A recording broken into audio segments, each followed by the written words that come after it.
Hello friends, અમે જુલાઈ મહિનામાં કેરલા માટે ટ્રીપ પ્લાન કરી રહ્યા હતા અમદાવાદથી. તો અમે યુટ્યુબમાં વિડીયો જોયા તો માત્ર એક કે બે વિડીયો ગુજરાતીમાં હતો. તો અમે વિચાર્યું કે અમે ગુજરાતીમાં જ વિડીયો બનાવીશું. તો આ જર્ની અમારી શરૂઆત થાય છે અમદાવાદ જંકશનથી એર્નાકુલમ સ્ટેશન. અમારી ટ્રેન હતી 6 કલાક લેટ, બટ તો પણ અમે એન્જોય કર્યું કારણ કે ત્યારે વરસાદ સ્ટાર્ટ થઈ ગયો હતો અને ફાઇનલી અમારી ટ્રેન આવી અને અમારી સૌથી પહેલા અમે થિવિમ સ્ટેશન હતું ત્યાં ઉતર્યા અને ત્યાં ફોટોગ્રાફી કરી. રસ્તામાં કન્ટિન્યુઅસ વરસાદ ચાલુ જ હતો.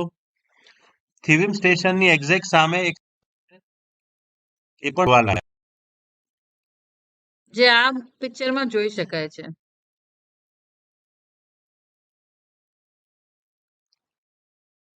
આ મડગાંવ રેલવે સ્ટેશન છે. ત્યાંથી ગોવા જવા માટે બધા આવતા હોય છે. એટલે કોંકણ લાઈન થી જ આપણે આખી ટ્રેન ગઈ છે કેરલા સુધી. આ અમારો ફર્સ્ટ ડે છે, જ્યાં અમે ક્લિરન રિસોર્ટ રાતના 2 વાગે પહોંચ્યા હતા. સવારે 6 વાગે અમે એટલા ચાર્જ થઈ ગયા. It was very good resort, બહુ સરસ જગ્યા છે.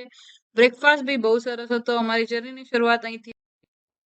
ક્લિરિન રિસોર્ટમાં સ્ટે તો થોડીક જ વાર, પણ ખરેખર મજા આવી.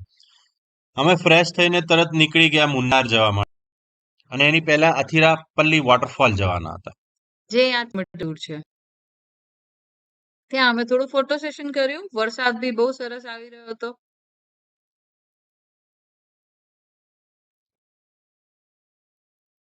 આમાં જોઈ શકાય છે ફણસ અને ફૂલ. કેરેલામાં વરસાદ કન્ટિન્યુઅસ આવે છે, છતાં પણ રોડ એટલા સારા છે કે આવવા જવામાં કોઈ દિવસ અમને પ્રોબ્લેમ થયો.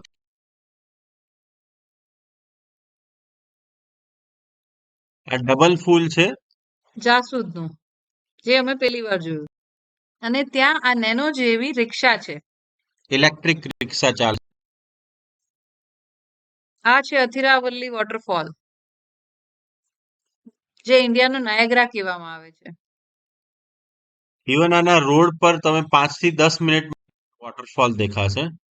આ છે ત્યાંનું લાલ ચંદન અને સિલ્કની સાડીનો શોરૂમ. ઓન ધ વે થોડું શોપિંગ પણ કર્યું છે. ત્યાં ઘણા ચર્ચ જોવા મળે છે.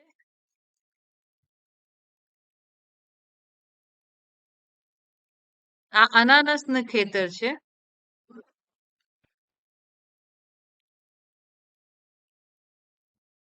આ રામબુતાન ફ્રૂટ, જે અમે ત્યાં ફર્સ્ટ ટાઈમ ટ્રાય કર્યું છે, જે લીચી જેવો ટેસ્ટ છે, બહુ જ સરસ હતું. જ્યુસી ફ્રૂટ છે.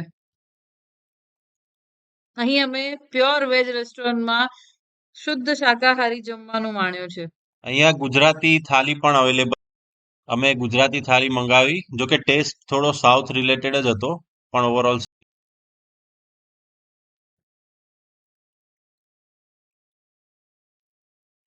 અહીંયા પાછળ રબરના ફાર્મ જોઈ શકાય છે, રબર ટ્રી. રબર જે ડ્રીપ થાય છે ઝાડમાંથી, એમાં એ લોકો પ્લાસ્ટિકમાં કલેક્ટ કરે છે અને આખામાં જોવા મળશે.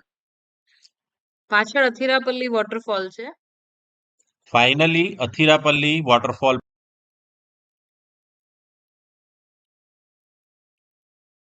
સ્લીપરી લાસ્ટ પોઈન્ટ સુધી જઈ શક્યા હતા.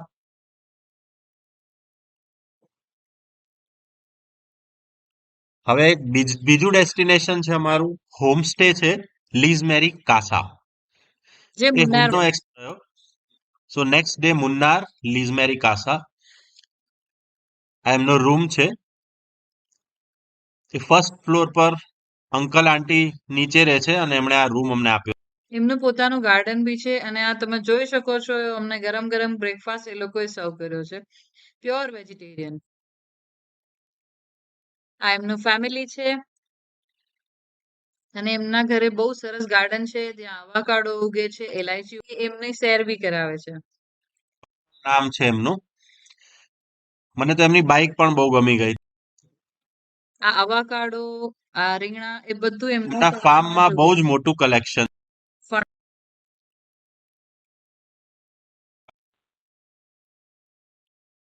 ત્યાં લીલો તો બહુ જ સરસ ફ્લાવર. નર્સરી પણ સરસ મેન્ટેન કરેલી છે એમણે.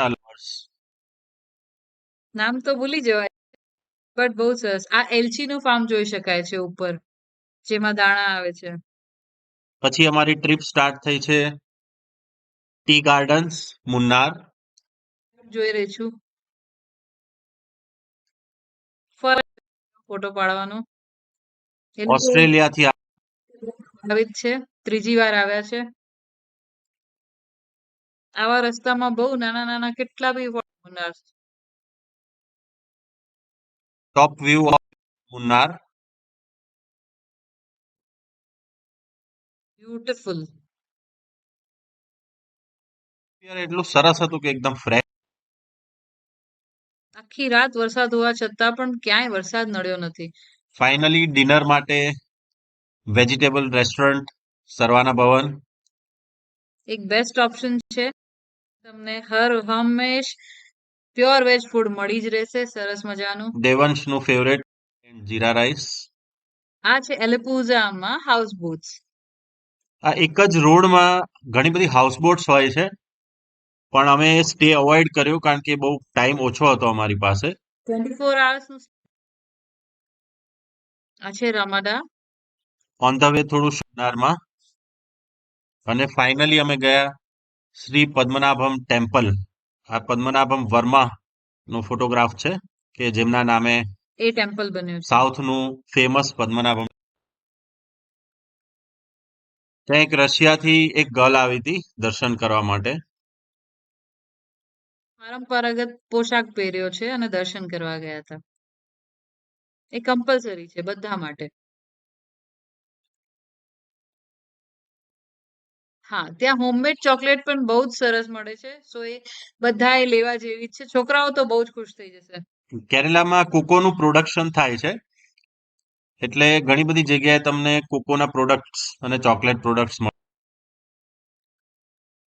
પદ્મનાભમ ટેમ્પલ પાસેથી અમે સોવેનિર પણ લીધા છે, ફ્રીઝ મેગ્નેટ્સ અને ફ્રેમ. અને આ થોડી શોપિંગની યાદી છે અમારી. લોકલ શોપિંગ છે. ત્યાં મરી મસાલા, વેફર, ચા, પછી કેક, બધું જ ત્યાં બહુ જ સરસ મળે છે. કોપરેલનું તેલ, જે બધું લેવા જેવું છે, જે નેચરલ છે, ઓર્ગેનિક. ત્યાંથી રોઝ ગાર્ડન ગયા હતા મુન્નાર, જ્યાં એક કેરાલેન ફેમિલી કે અમારે તમારી સાથે ફોટો પડાવવો છે, તો અમને એકદમ સેલિબ્રિટી જેવી ફિલિંગ આવી. પડી રહ્યો હતો, સો અમે એન્જોય કર્યું. કેરેલા ટુરિઝમે આ મુન્નાર ગાર્ડન એલોકેટ કરેલું છે. 50 રૂપીસ પર પર્સન છે. સરસ જગ્યા છે અને છે એમાં. ઓન ધ વે ઘણા બધા વોટર મળશે. ત્યાં બાઇક રાઈડની પણ અમે મજા લીધી. એકચ્યુઅલી અમે ગાડી જ લીધી હતી. અમે 5 દિવસ માટે કાર હાયર કરી હતી, એટલે ક્યાંય પણ જવું હોય તો. આ ત્યાંની ફેવરેટ વસ્તુઓ ઝીણા ઝીણા આમળા, ઝીણા કાંદા, ઝીણા ગાજર, એના વિનેગરના અથાણા છે. પછી અમારું નેક્સ્ટ ડેસ્ટિનેશન છે સૌથી રોયલ સ્ટે અમારું દેટ વોઝ બેલ ફાર્મ્સ. મારે ત્યાં 2 ડેઝ કોન્ફરન્સ હતી, એટલે અમે 2 સ્ટે. મને સ્પેશિયલ રૂમ આપ્યો હતો જેમાં 2 ડબલ બેડ્સ હતા, અને દરેક રૂમના નામ છે એમણે રિવર ઉપર આપેલા છે. પેરિયાર કબીની, રિવર, અષ્ટમુડી. મીનાચીલ અને પેરિયાર. આ રિવર નો વ્યૂ એકદમ એક્સલન્ટ છે. અને ઇન્ડિયામાં મોલ્ડિવ્સની ઇફેક્ટ લાગે એવું સરસ આઇલેન્ડ છે. આ આઇલેન્ડ આવેલું છે. આ અમારો હતો રૂમ. બહુ જ સરસ વ્યૂ છે. થોડો અસ્તવ્યસ્ત છે. રૂમની 3 સાઈડથી તમે જોઈ શકો છો. ત્યાંથી અમે મેનગ્રોવ્સ ગયા હતા બાય બોટ. આ જે ઝાડ પાછળ દેખાય છે પિક્ચરમાં, એને મેનગ્રોવ કહેવામાં આવે છે, જે જળથી ઉગે જ રાખશે, જે ક્યારેય બંધ નથી થતા, મરતા નથી. એક પછી એક ઉગતીની શું વાત કહું, અમારી આખી બોટના બધા માણસો એ ઝાડ ઉપર ચડી ચુક્યા છે. જ એક્સપિરિયન્સ હતો એ પણ. એ બી કરવા જેવો છે. Must go.